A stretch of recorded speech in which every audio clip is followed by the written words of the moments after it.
Okay, so welcome to our first of many Wednesday online videos. In this video, we're going to go over some of the things that we talked about in the first class.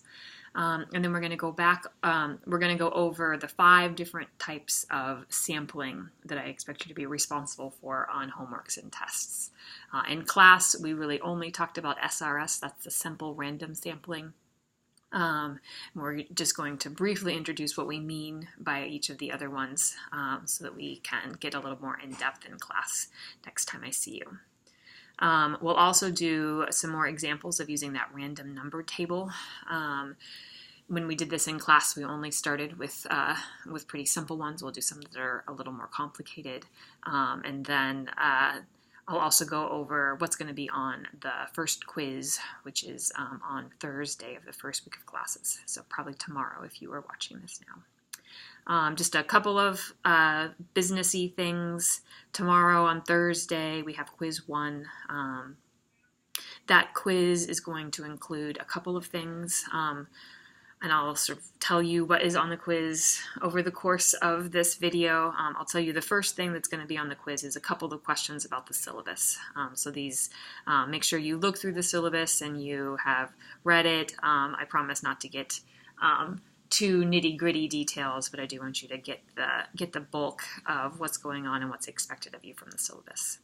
Also, next week, Monday, we don't have class on Monday. That's Labor Day, so we only have one class in class next week. And then if you are not able to log into the Pearson website, please let me know so that I can do my best to get you set up with all of that. All right.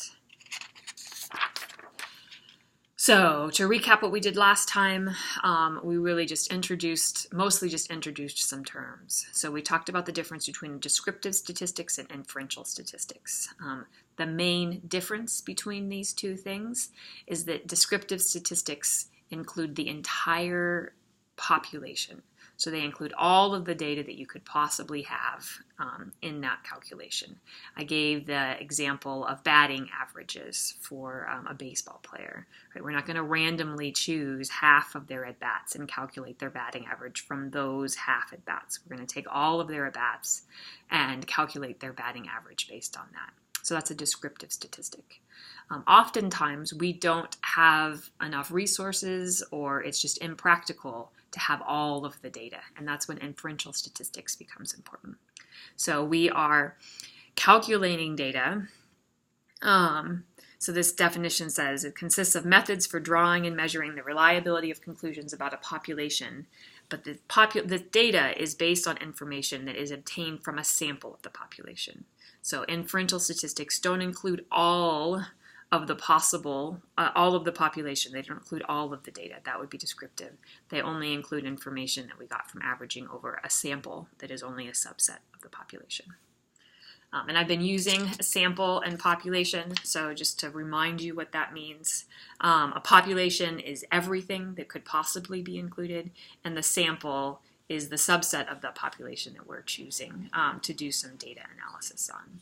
If you are looking at descriptive statistics, you're doing your data analysis on the entire population. If you're doing inferential statistics, then you're only doing your analysis on this sample of the population.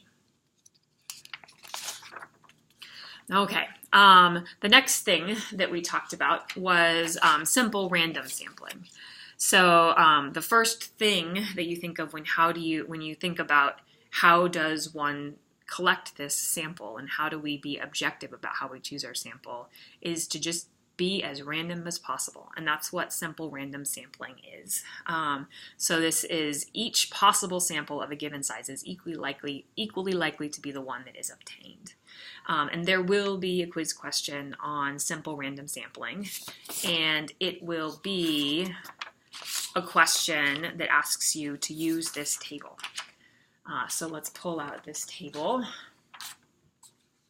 So this is our table of random numbers. And every one of these numbers is randomly chosen to be at some point, and it's how we're going to analyze things when we're doing them in class, to randomly pick a group of things.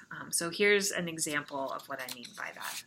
So I'd like to select a sample size of 4 from a population of 60 people. So this is like I have a class and there's 60 people in the class. I don't want to interview all 60 people, but I do have enough time to check in with 4 of them. So I'm going to randomly choose 4 people from my class and interview them to get some ideas about things that are working.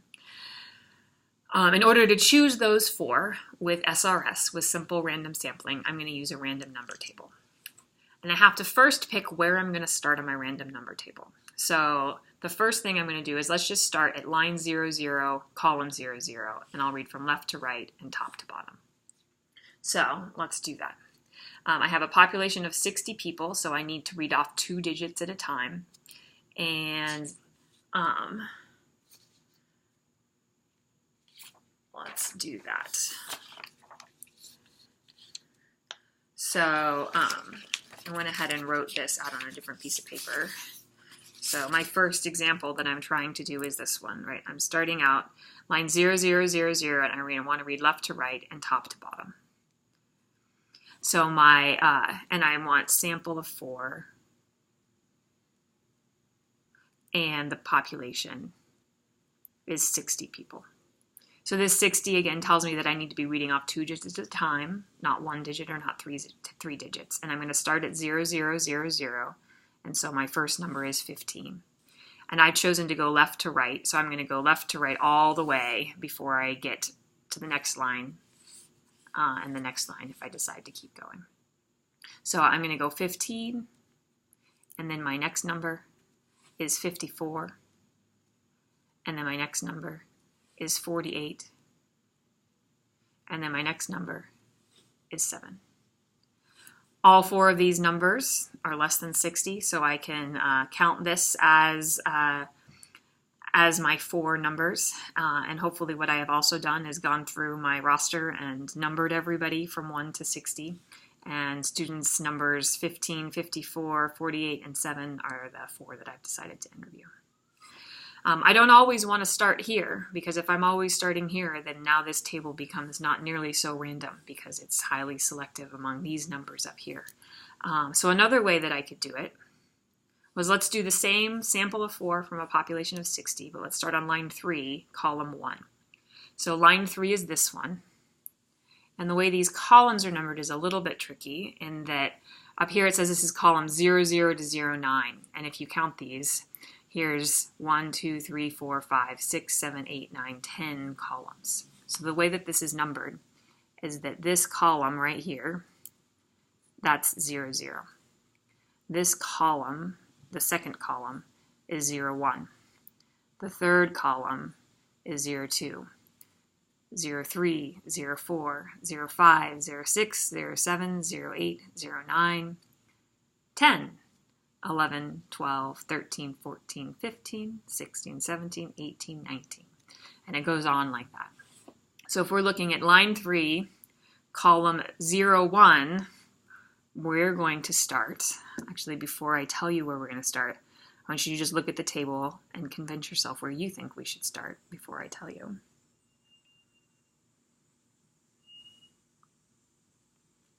And I'm going to start right here. So I want to be reading off 2 digits because 60 is 2 digits long. And I'm starting with column 0, 1, which is the second column in the row. So my first number is 13. My second number is 27. Oh, and I kind of skipped over this, but I've decided instead of going left to right and then top to bottom, I'm going to go top to bottom and then left to right. So I'm going to keep going down until I get to the end of this row. So we're going to go 13, and then 27, and then 14, and then 93. And when I get to my 93, I say, 93, that number's too big. I only have 60 students in my class. So we're going to skip right over 93 and keep going to the next one. And that's 35. One more, just to make sure you've got it. is we're going to start with line 13 and do column 28. So let me go down to line 13. That's this one. And we'll do column 28. This chunk right here is columns 20 to 29, which must mean that the last column here is column 29. So I'm looking at column 28 right here.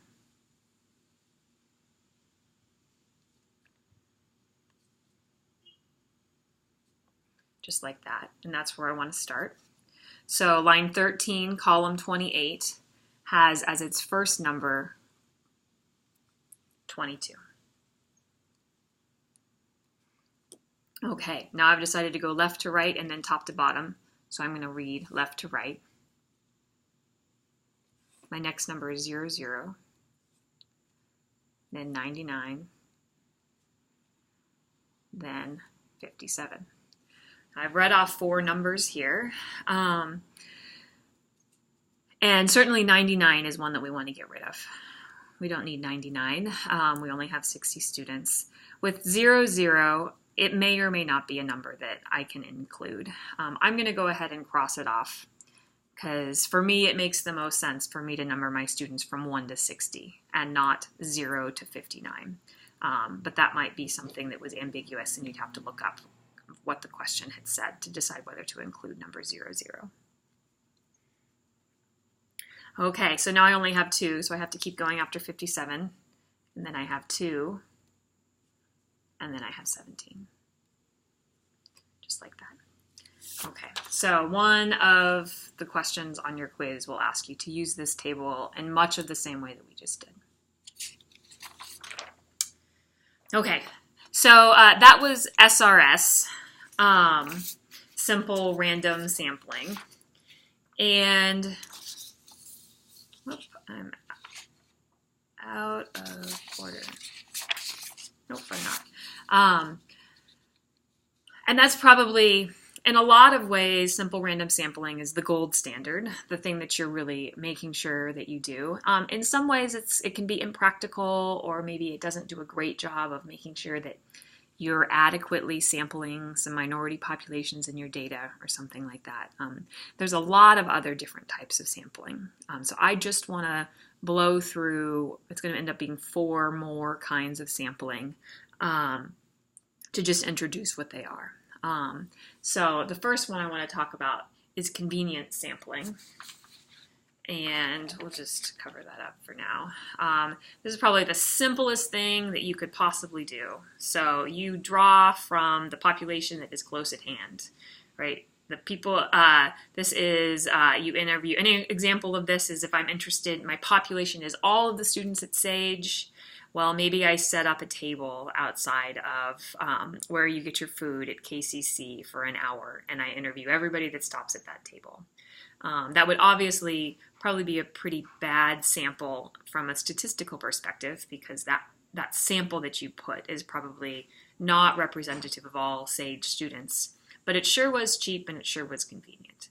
So this is probably the easiest thing that you can do is convenient sampling, but it's the least statistical thing to do. So this is almost never a good way to do it. The next thing that we could do that can oftentimes be just as good as simple as SRS is systematic random sampling. Unfortunately, it would have the same acronym as simple random sampling, but we don't acronym this one, so I guess that's a way to remember it. So this is we choose a random starting point and then we select other members at a fixed sampling interval. So I have a little picture here that I pulled from the internet of one example of a systematic random sample. We start with person number 3, and that person will be randomly chosen. Okay, so I'm going to randomly choose person number 3, and then I'm going to interview every third person. So I'm going to interview person 3, 6, 9, 12, 18, 24, 46, etc. from there on out. So that's systematic random sampling. Another one that starts to get a little bit more complicated is cluster sampling. So this is when We're going to divide the entire population into groups, and we'll call those groups clusters. And then we'll do a random sample of these clusters is selected. And then everyone in the clusters is selected in the sample. So here's a little picture of what a cluster sample would be like. So you had six groups, and each group had 12 items in it. You could use a random number generator or your random number table to randomly pick which two of these six you wanted to look at. And then when you went, you could pick out 1, 2, 3, 4, 5, 6. So maybe you'd use your random number table to pick out a population of 2, a sample of 2 from a population of 6. And that random number generator gave you 1 and 5. So you randomly have chosen groups 1 and 5 to go look at. And now within that group, within that cluster, you look at every single thing within the group. So the example that I wrote on here is if the population is New York State, we'd like information about all of New York State, but that's too hard to do. So let's randomly choose 10 zip codes from within New York State. And we'll go to those zip codes and we'll interview everyone in each one of those 10 zip codes. That would be cluster sampling. And the last one that I want to talk about is stratified random sampling, another, unfortunately, SRS acronym sampling. So in stratified random sampling, we're dividing the population into groups that we're calling strata, and we're randomly selecting some from each of the strata. So using this same analogy where now we have 6 groups, say we don't want, with cluster sampling, right, we randomly picked this group and interviewed everybody within the group. That would be cluster sampling.